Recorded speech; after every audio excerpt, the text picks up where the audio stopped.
Welcome to the Charbon Report. I'm Michael A. Charbon. A special welcome to our new listeners on Google, Spotify, and other podcast platforms. Today's title, Still Like Your Vote, America? So just under a year ago, America voted in the Democrats into power with a 2% slim margin. Some would say the 2020 election was not about party, politics, or policy. It was about personality, as America's vote was against Trump and not for the Democrats. Some Americans were fed up with the circus, the scandals, the exaggerations, the tweets, and the disrespect for the office, as Trump's personality literally overshadowed the relevance of the Republican accomplishments and many of their really good policies. America was happy with the economic results. They were just fed up with the deliverer of the message. So America, you still happy with your vote? The answer I would suggest is no. No, not at all. Some would say Biden sold America a bill of goods that was hijacked by the radical progressives.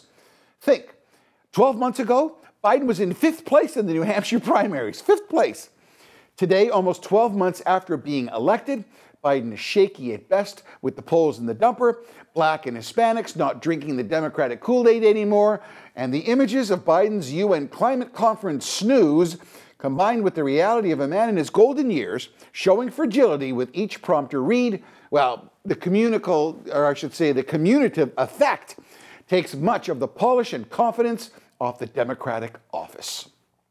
Historically, the party newly in power, the Democrats in this example, suffer a loss in House seats in the subsequent midterms. It's like a voter boomerang effect. The average loss over the past 40 years is 23 House seats. But Obama in 2010, he did a record. 63 House seats in the House were lost in the midterms. Devastating for his guys.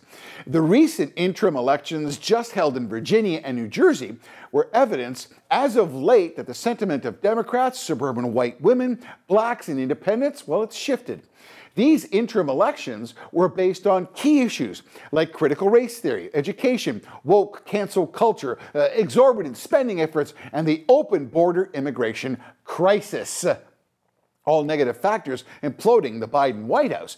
The ignorance of Democrats to address high gas prices and supply chain negative effects to the average American feeling this has moved the independent swing voter and many party faithful to what Democrats would call, the dark side. A Suffolk research poll revealed that 59% of Americans disapprove of Biden's performance, almost 60%. And 64%, they state they don't want him to run again in 2024. And that's just a year into his term. But if you think Kamala is a contender, not so much. Her numbers are actually worse. So that means Democrats, you need to saddle up 2 new pairs of ponies for the 2024 election. Hey Nancy, drop the gavel on the ice cream and spit out the mint. You're up, baby. No, here's the image. I got there. Saturday Night Live. It's a 2024 Democratic Laurel and Hardy ticket of Adam Schiff and Jerry Nadler. Pants up to their belly buttons. Anyways, I digress. Virginia's results saw the Republican Glenn Youngkin not riding on the coattails of Trumpism. He actually avoided Trumpist quotes, but embraced many of the key policies of that administration. Personally, I predict that this is a successful Republican direction moving forward. Speak to the policy and not the orange man. That should be the plan. Defeated Democrat incumbent Jerry McAuliffe, he took the other tack, continually repeating Trumpist accusations and scare tactics, and obviously that had no success. Evoking the name in fear had limited effect. Americans have grown immune to rhetoric as they feel that the key issues like inflation, crime rates, defund the police, illegals, and high gas prices with shelves being bare, they cut much deeper. And if you add the threat of progressives' talk of amnesty, buried in the $1 trillion Build Back Better deal, well, those, my friends, are fighting words. When CNBC panel cabal, of Joy Reid and Van Jones, you remember Van Jones? He was the guy who was famous for the 2016 election comment, it was a whitewash America.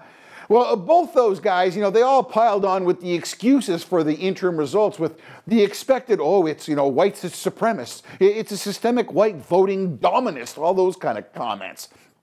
I must say, it was wonderful to see Virginia's newly elected first black Lieutenant Governor General, Winsome Sears. She's a Jamaican American, a Republican. Well, she pushed back with a shot at the stereotype accusations. Sears actually posed with a firearm and challenged MSNBC Joy Reid to put her on the show so she could defend herself. Hey, Joy, any update on the interview? Can you imagine the numbers for that? That would be a win-win for Joy Reid. Now, right-wing media is extolling the results of Virginia, as a canary in the coal mine and the beginning of the undermining of the Democrats. But before those grandiose predictions get repeated too many times, realize, although the Republican Youngkin defeated the incumbent Democrat in Virginia, the percentage, it was razor thin. It was no landslide. Virginia may be an indicator of American mood in the coming midterms. It is still a year away from midterms, and there's a lot of political runway left that lots of people can screw up. Interestingly, though, the election that really merits some attention as what I think is more realistic indicator was the New Jersey election. Listen to this. New Jersey has been a Democratic stronghold with seldom a Republican challenger. The left-wing media and the posters, they took it's going to be a comfortable Democratic win, a large margin of victory for Murray, over challenger Citarelli. Who is this Citarelli guy?